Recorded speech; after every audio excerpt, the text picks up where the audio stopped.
Alors, mission du jour sur le tour. Ah oui, chaque jour j'aurai une mission sur le tour pour vous emmener, vous, sur le tour. Bon alors, on est à Brest, mission du jour, trouver un bateau, trop facile. Par contre, trouver des femmes qui font tout le Tour de France, faudra un peu de chance, non? Vous faites tout le Tour de France? Vous faites tout le Tour de France? Oui, c'est vrai. Vous faites tout le Tour de France? Non. Non, ok. En fait, tout a commencé hier, j'étais à Brest, pas loin du port, d'où le petit marin. Et puis, je marchais en arrière, j'ai percuté 2 personnes. Ceux-là, je les ai évités. Et puis, hop, j'ai retrouvé, regardez, là, des vélos, tout petits et tout. C'est les filles, elles m'ont tout expliqué. Faire le Tour de France cycliste, exactement le même que les pros, mais à J-1. Et j'ai tout compris.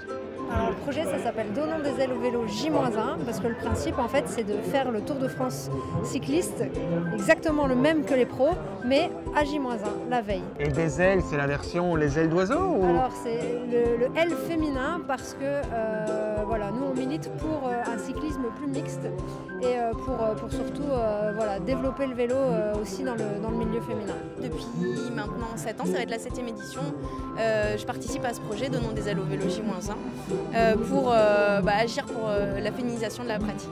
Nous, c'est, on va appeler ça randonnée, c'est une randonnée de l'extrême, il y a quand même des grandes journées, beaucoup de kilomètres, mais on ne le fait pas dans des intensités en fait, on le fait plus de manière endurance, on part ensemble, on arrive ensemble, on s'attend en haut d'école, donc effectivement on pratique sur des plus grandes distances, mais avec moins d'intensité. Bon alors, comment on vient dans ce projet?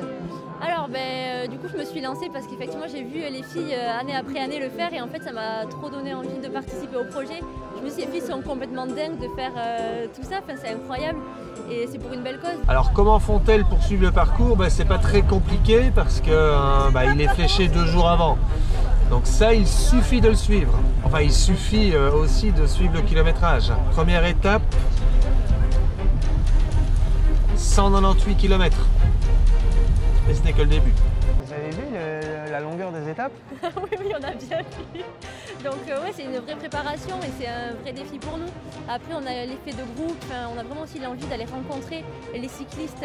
On invite tout le monde à venir rouler avec nous, donc ça va beaucoup aider à aller au bout de ces étapes qui sont quand même assez longues. On n'a pas forcément l'habitude de faire ce genre de kilométrage normalement.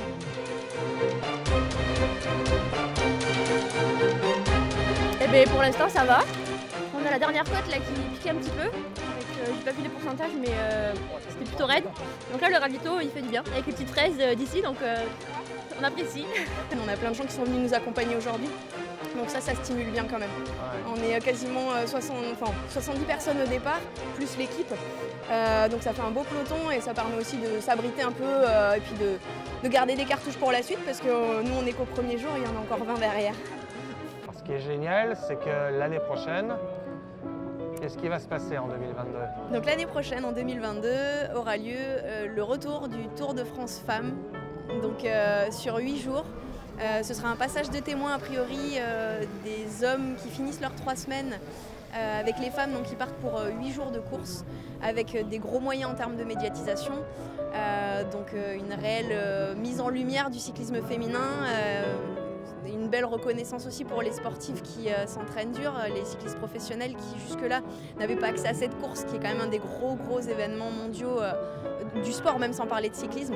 Donc c'est une super reconnaissance et puis ça va permettre vraiment de développer la pratique derrière et c'est un vrai appel d'air et puis ce sera un cercle vertueux en fait parce qu'on va partir peut-être de loin au début et je pense qu'en quelques années, d'ailleurs si ASO se lance c'est que c'est viable financièrement donc ça va être très vite quelque chose qui va pouvoir se pérenniser. Ouais.